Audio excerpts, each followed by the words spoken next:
Sou você hoje, quinta-feira, dia 27 de março. Quinta-feira é um dia especial, quinta de adoração aqui na Canção Nova, como Nossa Senhora pediu nas aparições de Medjugorje, que seja um dia de adoração ao Santíssimo Sacramento. Então tira um tempinho, vai na paróquia, perto da sua casa, do seu trabalho, faça adoração, fique diante do Santíssimo, nem que seja 15, 20 minutos. Isso vai ser muito importante. Hoje à noite tem live também, adoração diante do Santíssimo, de 9 às 10 da noite no meu canal, como todas as noites, exceto sábados nessa quaresma, né, propósito quaresmal. Vem rezar comigo. Também vem viver a Bíblia em um ano, playlist aqui, podcast diário no meu canal, para você ler a Bíblia comigo em um ano, vai ser muito especial. E escreva aqui nos comentários seus pedidos de oração, quero rezar por você. Deixa seu joinha, like, curtida nesse vídeo para você me ajudar a evangelizar. Lucas 11, do 14 a 23. Naquele tempo, Jesus estava expulsando um demônio que era mudo. Quando o demônio saiu, o mudo começou a falar. E as multidões ficaram admiradas. Mas alguns disseram, é por Beelzebu, o príncipe dos demônios, que ele expulsa os demônios. Ora, para tentar Jesus, pediam-lhe um sinal do céu. Mas conhecendo os seus pensamentos, Jesus disse-lhes, todo reino dividido contra si mesmo será destruído, e cairá uma casa por cima da outra. Ora, se até Satanás está dividido contra si mesmo, como poderá sobreviver o seu reino? Vós dizeis que é por Beelzebu que eu expulso os demônios. Se é por meio de Beelzebu que eu expulso os demônios, vossos filhos os expulsam por meio de quem? Por isso, eles mesmos serão vossos juízes. Mas se é pelo dedo de Deus que eu expulso os demônios, então chegou para vós o reino de Deus. Quando um homem forte e bem armado guarda a própria casa, seus bens estão seguros. Mas quando chega um homem mais forte do que ele, vence-o, arranca-lhe a armadura na qual ele confiava e reparte o que roubou. Quem não está comigo está contra mim. Quem não recolhe comigo, dispersa. Palavra da salvação, glória a vós, Senhor. Jesus disse, olha, se é pelo dedo de Deus que eu expulso os demônios, então chegou para vós o reino de Deus. Quando o homem forte, o homem forte, bem armado, guarda a própria casa, seus bens estão seguros. Mas se chegar um homem mais forte, ele vai subjugar, destruir a arma daquele menos forte e vencer. Jesus está dizendo, eu sou maior que o demônio, eu vim aqui para vencer, eu sou o homem mais forte que está destruindo o demônio, que tem sim o seu império nesse mundo, mas eu vim instaurar o reino de Deus e já destruir o reinado do diabo. Mas aqueles homens, gente, no fundo, eles disseram que Jesus estava agindo inspirado por Beelzebu, pelo príncipe dos demônios, tal, essa acusação, essa falácia, esse ato falho, tremendo. Mas Jesus fez isso também. Desculpa, os fariseus, os judeus fizeram isso também, porque no fundo, eles não acreditaram em Jesus, a ponto de atribuir ao diabo o que Jesus estava fazendo e de não reconhecer o reino de Deus acontecendo diante deles. O que moveu esses homens? No fundo, gente, é uma grandiosa incredulidade. Sabe, você sabia que o diabo não quer que você crê? Quando o diabo quer destruir uma pessoa, a primeira coisa que ele arranca dessa pessoa é a fé. É a fé. Ele não quer que você creia em Jesus. O início da salvação se dá com a fé na encarnação de Jesus, no Verbo, A primeira epístola de João diz que quem não acredita que Jesus veio na carne é o anticristo. O inimigo quer roubar a fé dos nossos corações. Quando ele quer destruir alguém, a primeira coisa que ele faz é roubar a fé, é confundir a pessoa com dúvidas de fé. É que nem quando você não quer que uma pessoa saia de uma cidade e chegue na outra, tira o combustível do carro dela. Ela não vai sair do lugar. A fé é o combustível que nos move a Deus, que nos move ao crescimento, à vida virtuosa. E a carta aos Hebreus, capítulo 11, versículo 5, diz que sem a fé é impossível agradar a Deus. É impossível viver a vida da graça de Deus. Então, filho, filha, não deixe nada roubar sua fé, não deixe o desânimo, a desesperança apagarem a chama da fé em você. Seja um homem, uma mulher de fé. Sim, de fé. Creia, a fé, a mesma carta aos Hebreus, capítulo 11, versículos 1 e 2, diz que a fé é a certeza do que não se vê, Crer mesmo sem tocar. Mas, claro, quem tem fé tem que ter atos de fé depois. Proclamar que Jesus é o Senhor, ir à missa, receber os sacramentos, rezar. Mas também a fé precisa ser alimentada. Como a gente alimenta a fé? Os sacramentos, de igual modo, a oração, a visita ao Santíssimo, a leitura da palavra, o conhecimento da Bíblia. a leitura da vida dos santos, o participar da igreja em comunidade, porque muitas vezes, vendo a fé do outro, a nossa fé cresce, a nossa fé é edificada. Por isso que é bom dar o testemunho e ouvir o testemunho de outras pessoas, né? Isso edifica a nossa fé. Mas alimente a sua fé na onipotência de Jesus, no poder de Jesus, a sua confiança, porque uma das consequências mais letais, digamos assim, para o mal, né, da fé é a confiança em Deus. Quando você tem fé, você confia em Deus. Isso é letal para a ação do demônio. Porque ele quer semear dúvida, ele quer semear medo, ele quer semear tristeza e ansiedade. Quando você confia, ele não tem espaço. Então viva a fé, confie em Deus, ele te ama, ele não vai te desamparar, a providência dele não vai faltar, ele crê em você. Tenha fé, creia nele. O Senhor esteja convosco, ele está no meio de nós. Que desça sobre vós a bênção do Senhor, Pai, Filho e Espírito Santo, amém. Digita aqui agora, eu quero guardar a minha fé, frase de hoje, testemunho público de fé, e por favor, escreva nos comentários, nem que seja uma, duas linhas, o que você entendeu desse evangelho, dessa reflexão, o que ficou forte para você, o que você tem que fazer para colocar isso em prática, o que Deus está pedindo para você. Escreve aqui, é muito importante. Olha, quero convidar você a participar da live comigo hoje, 21 horas aqui no canal, todos os dias 9 da noite, 40 noites de live, propósito quaresmal, diante do Santíssimo, rezando o terço, orações por cura e por libertação. Se programe, acompanhe, seja fiel, é um propósito, tá? Escreva aqui nos comentários seus pedidos de oração, quero rezar por você. Deixe seu joinha, like, curtida nesse vídeo para você me ajudar e se inscreve no canal, caso você seja novo, nova aqui. O Evangelho está nessa quarta-feira, 26 de março, em Mateus 5, do 17 ao 19. Naquele tempo, disse Jesus aos seus discípulos: Não penseis que vim abolir a lei e os profetas. Não vim para abolir, mas para dar-lhes pleno cumprimento. Em verdade eu vos digo, antes que o céu e a terra deixem de existir, nenhuma só letra ou vírgula serão tiradas da lei, sem que tudo se cumpra. Portanto, quem desobedecer a um só desses mandamentos, por menor que seja, e ensinar os outros a fazerem o mesmo, será considerado menor no reino dos céus. Porém, quem os praticar e ensinar, será considerado grande no reino dos céus. Palavra da salvação, glória a vós, Senhor. Veja bem, Jesus está dizendo, olha, que naquela época, né, até por séculos, né, milênios, os judeus eram regidos pela lei de Moisés, né, que Deus tinha dado a Moisés, e os profetas. E ele está dizendo, não acho que eu vim abolir tudo isso, fazer um carnaval, não. Eu não vim abolir a lei aos profetas, mas eu vim dar-lhes pleno cumprimento. Ou seja, em mim, tudo que foi profetizado no Antigo Testamento se cumpre. A lei, né, foi um pedagogo que preparou vocês para o pleno cumprimento, que sou eu, né, o Filho de Deus, o Verbo encarnado. E depois Jesus está dizendo, antes que o céu e a terra deixem de existir, nenhuma só letra ou vírgula serão tiradas da lei, sem que tudo se cumpra. Quem desobedecer uns desses mandamentos, por menor que seja, ensinar os outros a fazer o mesmo, será considerado pequeno, menor no reino de Deus. Olha só, Jesus está falando, não bagunce com a minha palavra. A minha palavra não passa. Respeite a minha palavra. Olha, eu tenho partilhado aqui, partilho mais uma vez, que eu elegi. Lá no finalzinho de 2024, ano passado, eu elegi esse ano como o ano da palavra para mim. O ano da Bíblia. Eu estou aprofundando na Bíblia. E como está me fazendo bem? Porque a palavra de Deus, ela nos purifica, ela nos salva, ela nos liberta da mentira, ela nos leva para a verdade, sabe, filho, filha? É uma palavra que salva, é uma palavra que cura, é uma palavra que liberta. É uma palavra que molda a nossa mentalidade nos padrões de Deus, nos deixa parecidos com o Senhor. É muito importante.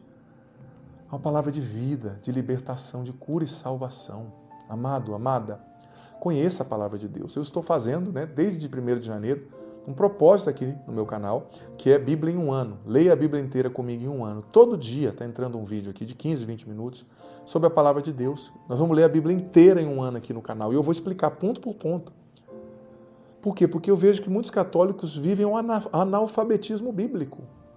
Você pergunta de tal profeta, a pessoa não sabe. Pergunta a história de Moisés, a pessoa não sabe. Pergunta dos apóstolos, a pessoa não sabe. Não dá para você viver a vida inteira sem conhecer a palavra de Deus. Você vai ser um analfabeto bíblico. Não dá. É pela palavra de Deus, gente, que a gente é transformado. E mais uma vez eu digo, é pela palavra de Deus que a nossa mentalidade é mudada. E sem mudança de mentalidade não existe conversão. Metanoia do grego, né, quer dizer, a palavra conversão, mudança de mentalidade, perspectiva.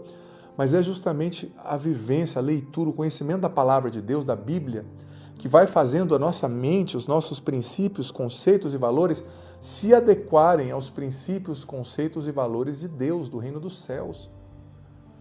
Por muito tempo eu tenho repetido, estou cansado de ver na igreja pessoas com vestes de cristão e cabeça de pagão. Mentalidade não convertida, mentalidade muitas vezes cheia de ideologia contra o evangelho. A pessoa quer aprender sobre Deus, vai ouvir o youtuber famoso que odeia a igreja e não vai ouvir os santos, não vai ouvir a palavra de Deus.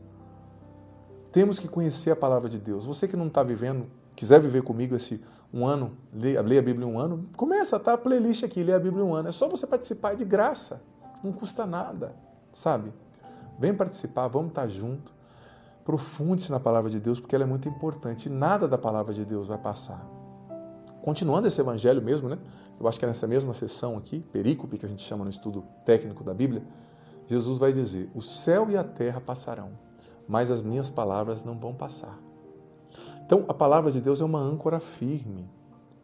Claro, você tem que ler a Bíblia dentro do espírito da tradição, do magistério católico, né? Para não ficar com interpretação aí estapafúrdia, né? Inventando coisa que a palavra não diz e criando confusão. Mas a Bíblia, gente, é uma fonte inesgotável de sabedoria, de conhecimento, de cura. A palavra de Deus é viva, é uma literatura viva. Só de você estar lendo, Deus já está te curando, te purificando, te libertando de coisas que você nem sabe. O Senhor esteja convosco, Ele está no meio de nós, que desça sobre vós. A bênção do Deus Todo-Poderoso, Pai, Filho e Espírito Santo, amém. Digita aqui agora, eu amo a palavra de Deus, palavra com P maiúsculo, viu? Deus também. Eu amo a palavra de Deus. E, por favor, escreva aqui nos comentários, nem que seja uma, 2 linhas, o que você entendeu do Evangelho, da reflexão, o que Deus está pedindo para você hoje. Essa semana vai ser uma bênção, eu tenho certeza que Deus vai fazer muito na sua vida. Agora, busque a Deus, entregue sua alma a Deus, não escute as vozes erradas, as vozes das pessoas que não têm Deus como prioridade, ou as vozes erradas dentro de você, talvez uma voz suicida, uma voz te falando para você acabar com a sua vida, uma voz te falando para você ir ao pecado. Resista, diga não. Faça a vontade de Deus e combata, tá? Olha, hoje à noite tem live, eu estou fazendo uma série de live, 40 lives durante essa quaresma, de 9 às 10 da noite diante do Santíssimo, rezando diante do Santíssimo, está sendo muito forte. Vem participar, coloca o seu celular aí para esse programa para participar, é muito forte, rezando o texto, está sendo muito bom. E também todo dia, ao meio-dia, eu estou postando, né, a Bíblia em um ano, né? A reflexão que eu estou fazendo sobre a Bíblia inteira ao longo desse ano, com capítulos, todos os dias eu trago explicação. Talvez você nunca entendeu a Bíblia, tem um padre só para você, só para te explicar, tá? Então vem participar também, se inscreve no canal, caso você não seja inscrito, né? E ativa o sininho das notificações para você saber quando entrarem coisas novas, tá? É isso, escreva nos comentários seus pedidos de oração também. O Evangelho está em Lucas, capítulo 4, do 24 ao 30. Jesus, vindo a Nazaré, disse ao povo na sinagoga, em verdade eu vos digo que nenhum profeta é bem recebido em sua pátria. De fato, eu vos digo, no tempo do profeta Elias, quando não choveu durante 3 anos e 6 meses, houve grande fome em toda a região. Havia muitas viúvas em Israel. No entanto, a nenhuma delas foi enviado Elias, senão a uma viúva que vivia em Sarepta, na Sidônia. E no tempo do profeta Eliseu, havia muitos leprosos em Israel. Contudo, nenhum deles foi curado, mas sim Naamã, o sírio. Quando ouviram essas palavras de Jesus, todos na sinagoga ficaram furiosos. Levantaram-se e o expulsaram da cidade. Levaram-no até o alto do monte sobre o qual a cidade estava construída, com a intenção de lançá-lo no precipício. Jesus, porém, passando no meio deles, continuou o seu caminho. Palavra da salvação, glória a vós, Senhor. Veja bem, amado filho, amada filha, essa passagem mostra, em primeiro lugar, que assim como Elias, que assim como Eliseu, né, Jesus não foi enviado somente para um gueto, né, somente para o povo com o qual Deus tinha feito aliança em Abraão. Porque Deus tinha prometido a Abraão que através dele todas as nações da terra seriam abençoadas. E não só o povo hebreu, né? Os descendentes de Abraão ali. Então Jesus veio para todos.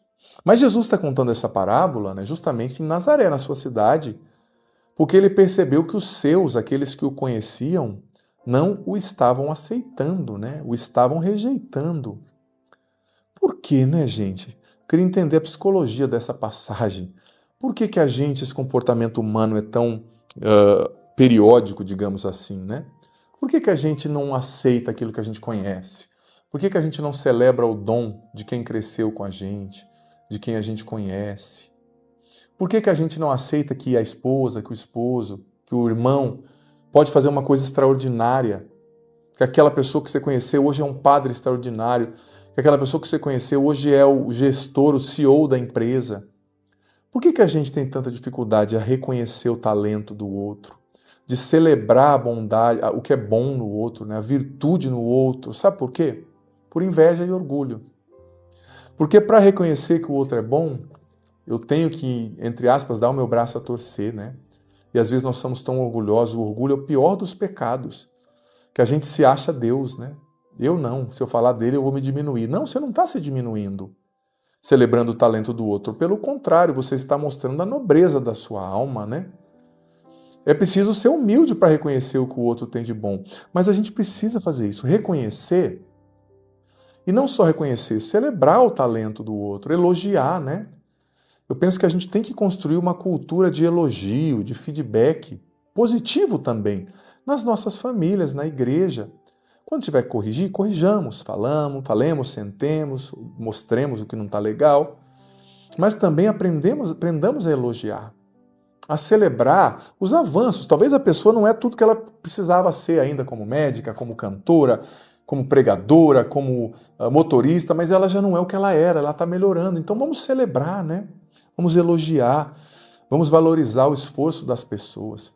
Você sabe que a cultura americana ela é bem diferente da nossa nesse aspecto. Claro, às vezes é muito capitalista, mas lá nos Estados Unidos eu vejo porque o padre estuda e fica um tempo do ano lá, né, por causa do mestrado, fica alguns meses.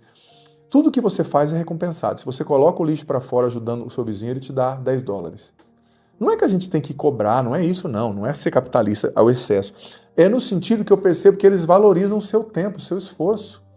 Quando você faz uma pregação boa lá, uma homilia boa, no meu caso, na missa, muitos vêm falar, nossa, padre, o senhor estudou, né? O senhor preparou, eles valorizam o seu esforço. Eu acho bonito isso. Eu não vejo tanto isso aqui. Não é cultural nosso, mas a gente pode desenvolver, né?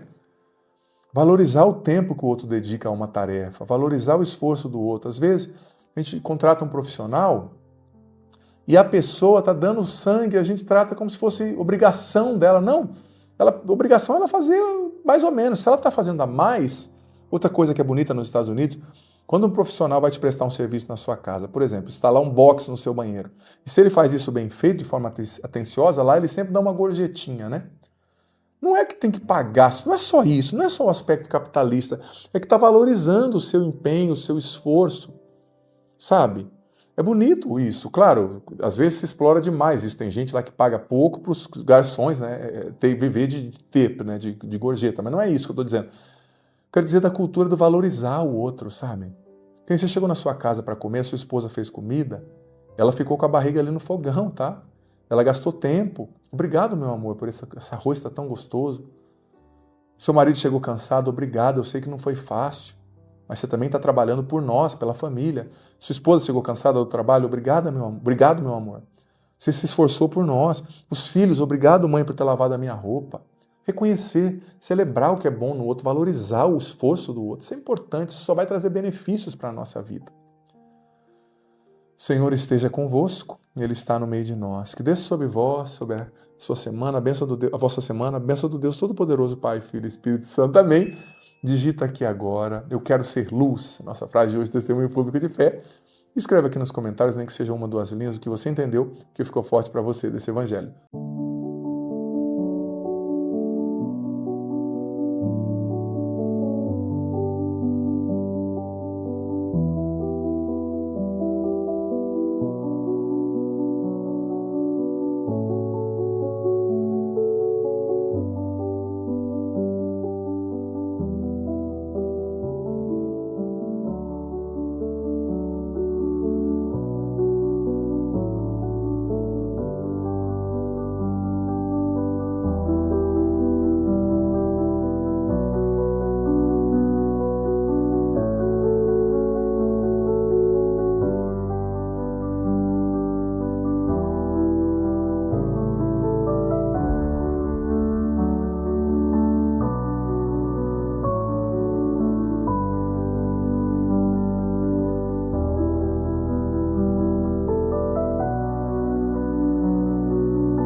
Olá, seja muitíssimo bem-vindo, bem-vinda ao meu canal. Como é bom ter você aqui, viu, filho, filha?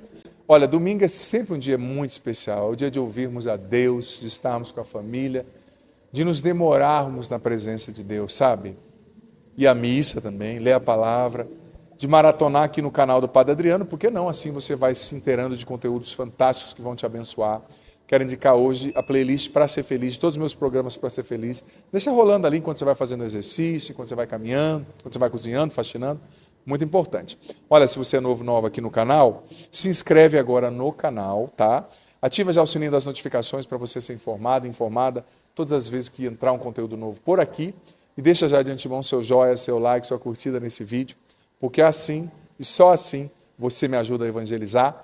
Só assim o YouTube entende que esse é um conteúdo bom, relevante, e mostra esse conteúdo, entrega para mais pessoas. Ao contrário, ele esconde, infelizmente. Olha, e partilha o link desse vídeo, dessa homilia, com seus grupos, nos seus grupos de WhatsApp, de Telegram. Isso faz com que a palavra de Deus chegue a mais pessoas. Olha, hoje é domingo, né? A primeira leitura do livro de Êxodo, capítulo 3, versículo 1 a 8a, depois versículos do 13 ao 15. Fala do ciclo de Moisés, né? Ele que encontrou a sarça ardente, Deus se manifestando na sarça, e Deus pediu, tira a sandália dos pés, pois o lugar que está é santo, né? Deus se revelou a ele falando, olha, eu sou o Deus dos teus pais, de Abraão, de Isaac, de Jacó, e deu a ele uma missão, né? De ir libertar o povo. O salmo cujo refrão é, Salmo 102, o Senhor é bondoso e compassivo. Olha que salmo lindo. E o estrofe 2 do salmo, a segunda estrofe é muito lindo, olha só. Pois ele te perdoa toda a culpa, cura toda a tua enfermidade, da sepultura ele tira a tua vida e te cerca de carinho e compaixão. Já a segunda leitura está na carta de São Paulo, primeira carta de São Paulo aos Coríntios, capítulo 10, versículos de 1 a 6, depois versículo 10 e versículo 12. Olha só, nessa leitura, São Paulo está dizendo que nós não podemos cair nos mesmos erros daquele povo que foi libertado por Deus através de Moisés do Egito, da escravidão, e que começou a murmurar no caminho, e por isso atraiu, né, a ira de Deus sobre si. Eles eram para percorrer o caminho do Egito para Israel em 40 dias, e eles, por causa da dureza de coração, murmuração e reclamação, demoraram 40 anos. Gente, a gente tem que erradicar do nosso meio, das nossas conversas, da nossa família, o hábito de reclamar e de murmurar, porque não é o que Deus quer. Vamos então para o Evangelho, que está em Lucas, capítulo 13, versículos do 1 ao 9. Ouçamos com atenção. Naquele tempo, vieram algumas pessoas trazendo notícias a Jesus a respeito dos galileus que Pilatos tinha matado, misturando o seu sangue com os dos sacrifícios que ofereciam. Jesus lhes respondeu, vós pensais que esses galileus eram mais pecadores do que todos os outros galileus por terem sofrido tal coisa? Eu vos digo que não, mas se vós não vos converterdes, ireis morrer todos do mesmo modo. E aqueles 18 que morreram, quando a torre de Siloé caiu sobre eles, pensais que eram mais culpados do que todos os outros moradores de Jerusalém? Eu vos digo que não, mas se não vos converterdes, ireis morrer todos do mesmo modo. E Jesus contou essa parábola. Certo homem tinha uma figueira plantada na sua vinha. Foi até ela procurar figos e não encontrou. Então disse ao vinhateiro, já faz 3 anos que venho procurando figos nesta figueira e nada encontro. Corta-a. Por que ela está inutilizando a terra? Ele respondeu, Senhor, deixa a figueira ainda esse ano, vou cavar em volta dela e colocar adubo, pode ser que venha dar fruto. Se não der, então tu a cortarás. Palavra da salvação, glória a vós, Senhor. Gente, esse evangelho é muito forte, muito sério. Veja bem, eles foram trazer a Jesus notícias de alguns galileus, né, que eram conterrâneos de Jesus, que tinham sido mortos pelo governador romano Pilatos, e teve o sangue deles misturado com o sangue dos sacrifícios pagãos, tornando então o cadáver deles mais impuro, né, do que na lei judaica já poderia se supor que fosse. Era a compreensão deles na época. Depois Jesus falou, olha, mas vocês acham que eles eram piores do que os outros? Não digo. Se vocês não buscarem a Deus, não se converter, vocês vão morrer do mesmo modo. Depois Jesus falou da queda da torre de Siloé, né? E isso traduz uma intuição que muitos de nós temos. Você já percebeu que quando tem um acidente a gente pensa, nossa, fulano morreu, né? Nossa, é tão distante de mim, né? Ou quando tem um assassinato, um roubo, é tão distante de mim. Não é. O que aconteceu com aquele fulano que você conhece que morreu de acidente, poderia ter acontecido com você. O que aconteceu com aquela família que teve o marido ali assassinado, a esposa, pode acontecer com você. Por isso que nós temos que estar sempre buscando conversão e estarmos prontos, porque a gente não sabe. E a gente tem a tendência de achar que só acontece com os outros, você já percebeu? Acidente só acontece na família do outro, doença só na família do outro, crise só no casamento do outro. Não, não. Pode acontecer também na minha, na sua, na nossa família, no seu casamento, na sua casa, no seu trabalho. Por isso que a gente tem que estar sempre produzindo fruto. Essa metáfora aqui da figueira, ela é bonita, mas ela é cruel. Olha a palavra que Jesus disse. Por que essa figueira está aqui inutilizando a terra?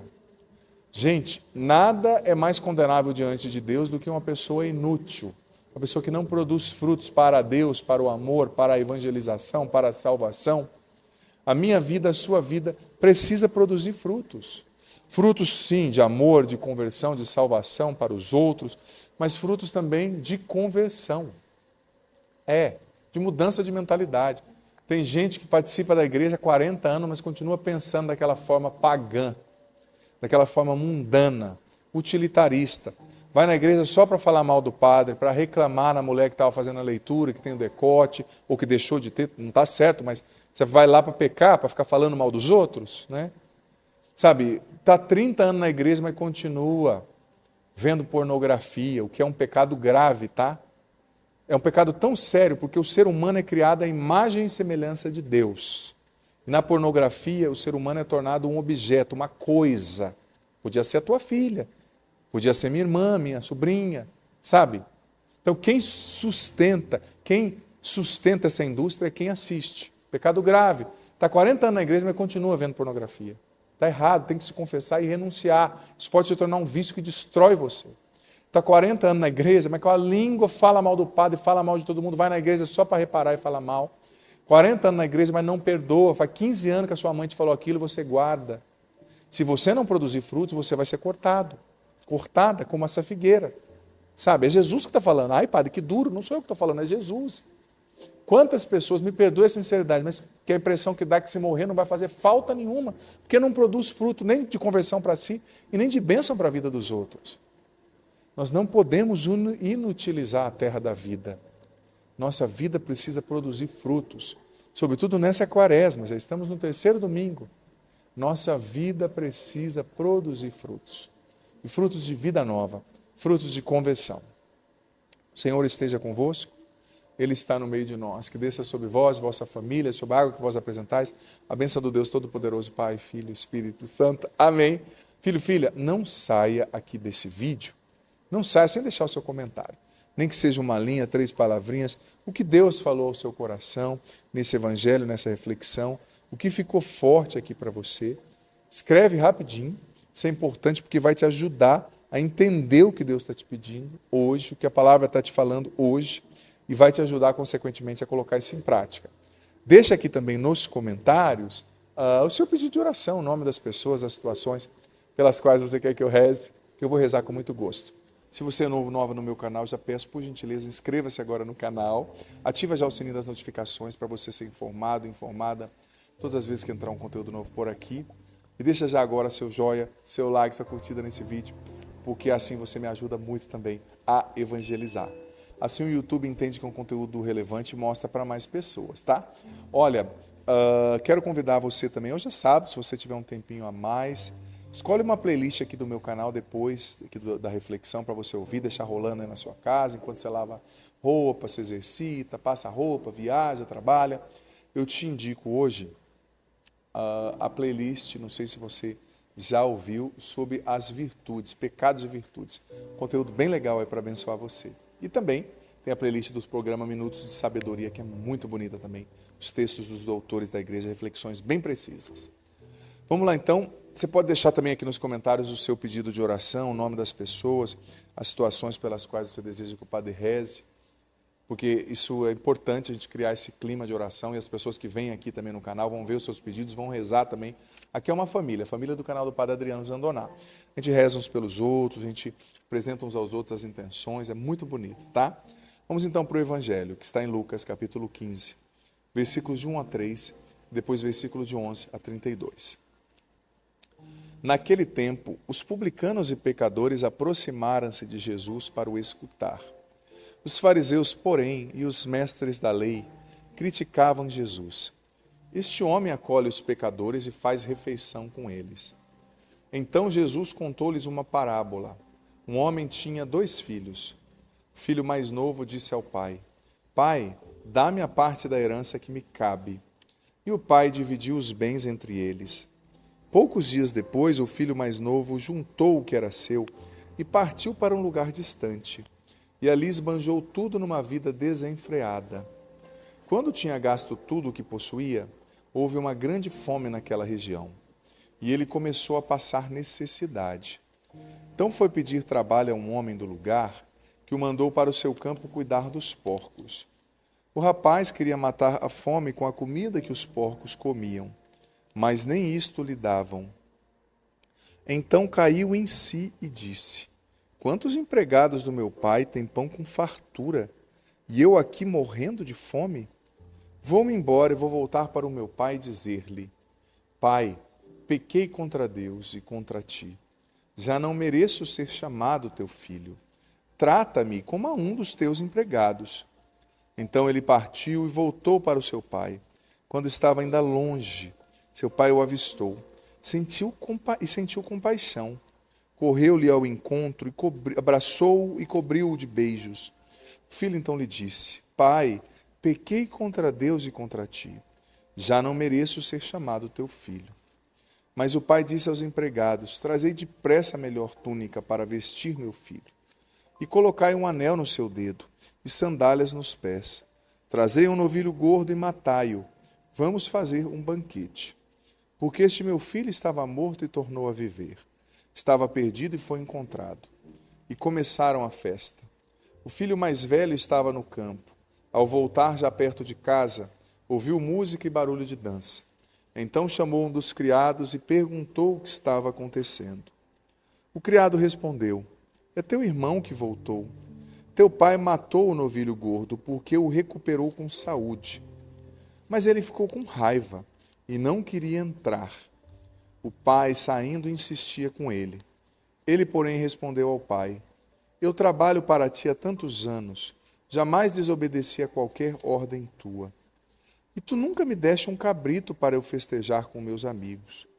Quando chegou esse teu filho, que esbanjou teus bens com prostitutas, mata para eles o novilho cevado.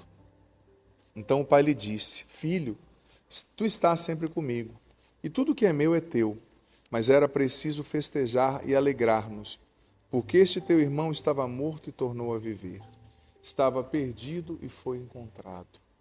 Palavra da salvação, glória a vós, Senhor.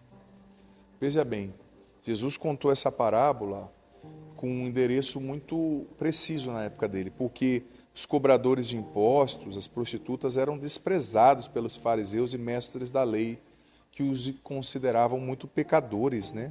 E não abençoados por Deus. Mas a si mesmos os fariseus e escribas consideravam puros, escolhidos, amados pelo Senhor. Jesus mostrou-lhes ali que o jeito do Pai pensar é diferente, né? Acolhido por eles e salvo são os humildes que o procuram de coração sincero, e não quem julga que já está salvo, que já fez tudo, que pode desprezar os pequenos. Gente, ninguém tem o direito para desprezar um ser humano. Ninguém. Sobretudo no reino de Deus. Todo ser humano é digno de respeito pelo fato de ser humano, é claro. Eu não estou dizendo que, por exemplo, a gente no campo religioso, tem coisas que a gente fala que as pessoas dizem que nós estamos julgando. Não, nós não estamos julgando, nós estamos ensinando a verdade, a palavra de Deus. Tem que ensinar, a palavra de Deus tem que ensinar. Tem que dizer o que é o ideal, o modelo do que Deus quer que nós vivamos. Mas nós não estamos desprezando as pessoas porque estamos falando que Jesus ensinou tal coisa. Agora é outra coisa, desprezar é outra coisa. Por exemplo, quando você deprecia um ser humano e trata-o como menos humano porque ele tem outra cor, ou porque ele não tem o seu dinheiro, ou porque ele não tem a cor dos seus olhos, ou porque ele não tem a sua faculdade. Todo ser humano é digno de respeito pelo simples fato de ser humano, criatura de Deus, imagem e semelhança dele. Ponto. Imagem de Deus, né? E esses fariseus, eles estavam agindo como o irmão mais velho do filho pródigo. Ah, não, como é que você acolhe esse pecador? Eu estou aqui servindo o Senhor. Aquele filho pródigo, se não entrasse para a festa, ou seja, o irmão do filho pródigo mais velho, desculpa, se não entrasse para a festa e não mudasse a postura, ele perderia a sua salvação. A comunhão com o Pai para sempre.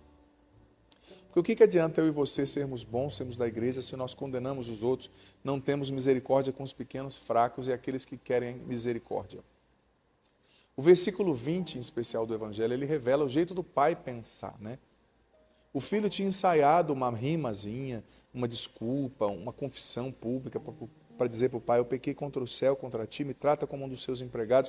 Mas o versículo 20 disse que a gente vê ao longe, né? O pai viu ao longe o filho maltrapilho voltando. O pai não se conteve, deu um pulo, correu até o filho, no meio do caminho, o abraçou, o cobriu de beijos.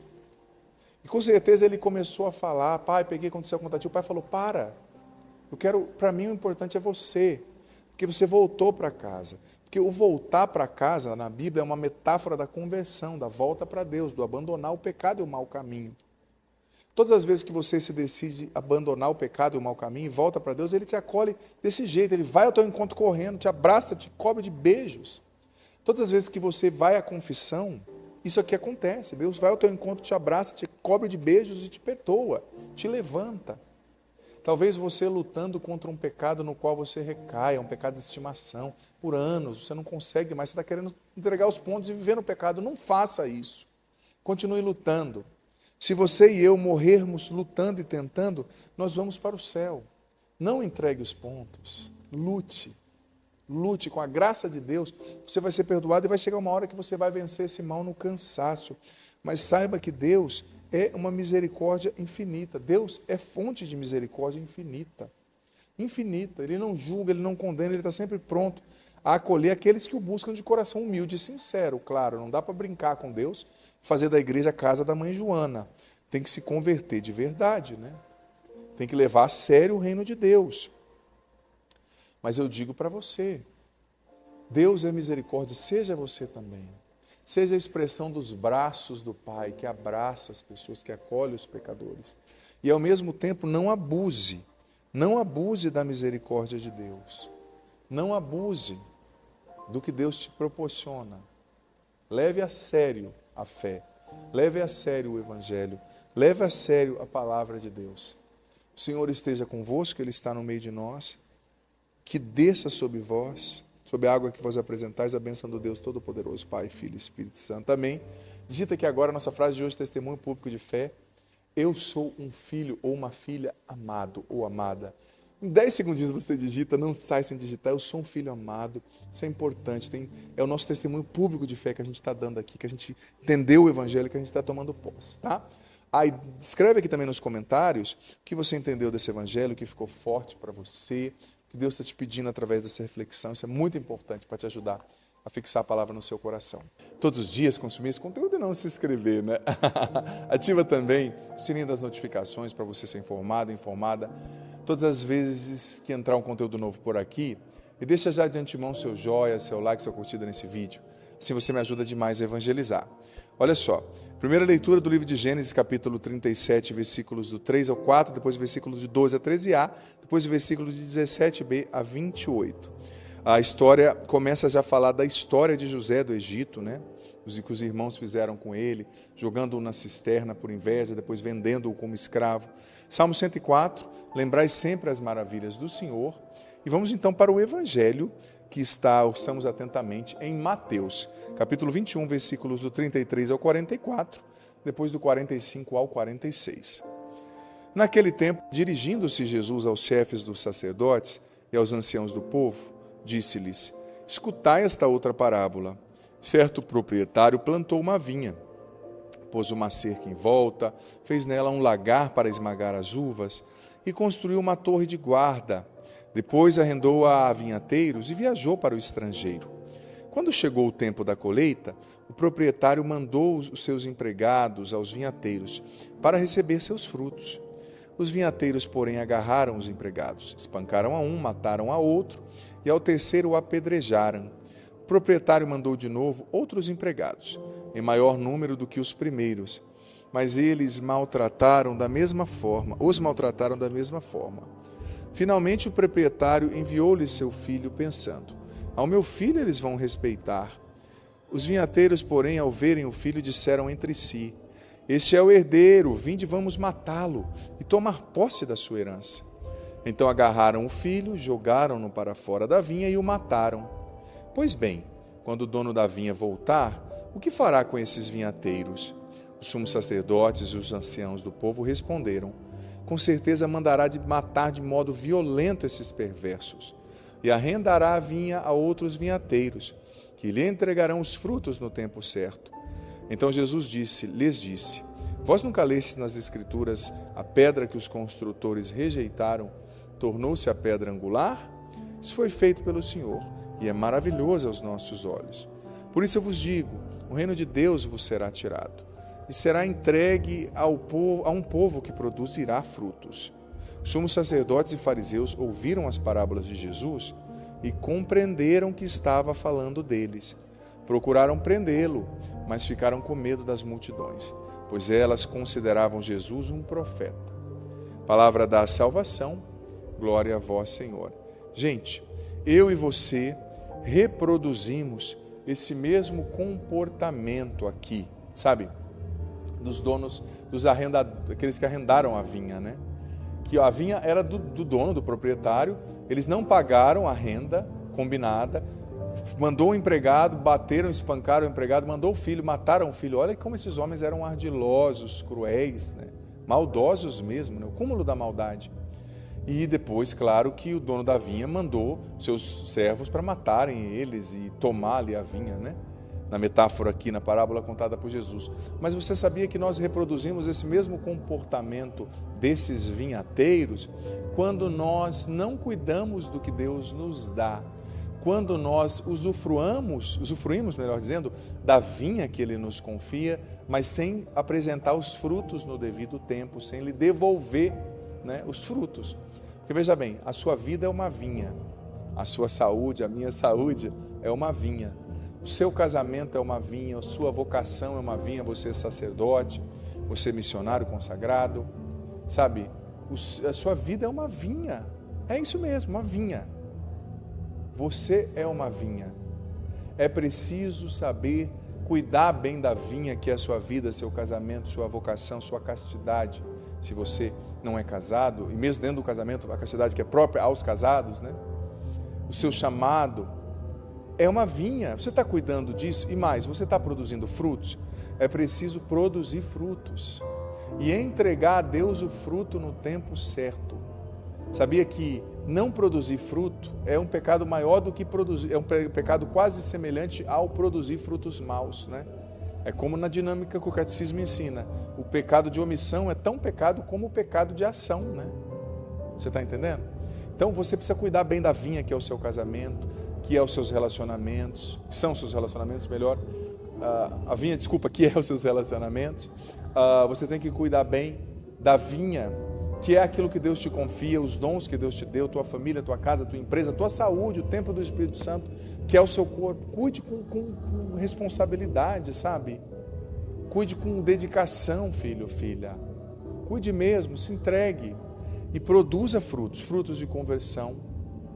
Faça render os seus talentos, os frutos da sua vinha, ou seja, se o seu casamento está 80%, entregue para Deus ele com 100%. Seja um melhor esposo, uma melhor esposa, mais atento, um melhor pai. Seja ainda mais ávido na busca da santidade, na busca da oração. Seja um melhor médico, uma melhor diarista, um melhor padre.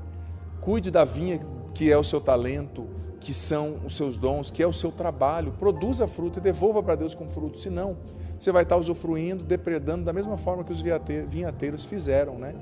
Nossa vida precisa produzir frutos. Frutos no amor, na santidade, na bondade.